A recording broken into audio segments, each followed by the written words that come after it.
presented by Vishwakarma Music. Music director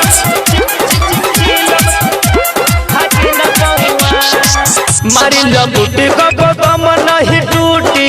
पहाड़ चढ़े में पिया पावर हो झूठी मारी लबूटी कम नहीं टूटी पहाड़ चढ़े में पिया पावर हो झूठी कहे नहीं बात पिया मुझे निरौआ खैनी में पुरान के का हो व्यास न हो अनिल शर्मा के हो खैनी में गजा मिलाई रौआ मारली न चिलम थाकी न पौआ खैनी में गजा मिलाई रौआ मारली न चिलम थाकी न पौआ मारली न चिलम थाकी न पौआ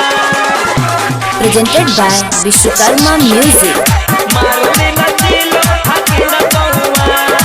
देवघर नगरिया तो बायो भितुर जी बनिया न पियब तो पीली धतुर जी पिसी का गाजा हम कहिए राजा बन नहीं फुर्ती सुरती धके ताजा धतुर जी पीली धतुर जी देवघर नगरिया तो बायो भितुर जी बनिया न पियब तो पीली धतुर जी कहीं बात छाओ धूप मारो ताके तोवा खैनी में बमजी खैनी बनाते चलिए बोल बम जय शिव खैनी में गजा मिलाई रौआ मारली न चिलम थाकी न पौआ खैनी में गजा मिलाई रौआ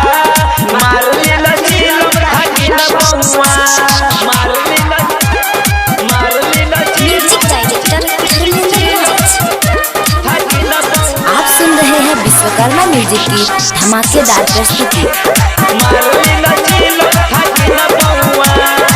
सुनिए पिया अनिल कमल बेदरदी मिट्टी तकान ते जलागी न सरदी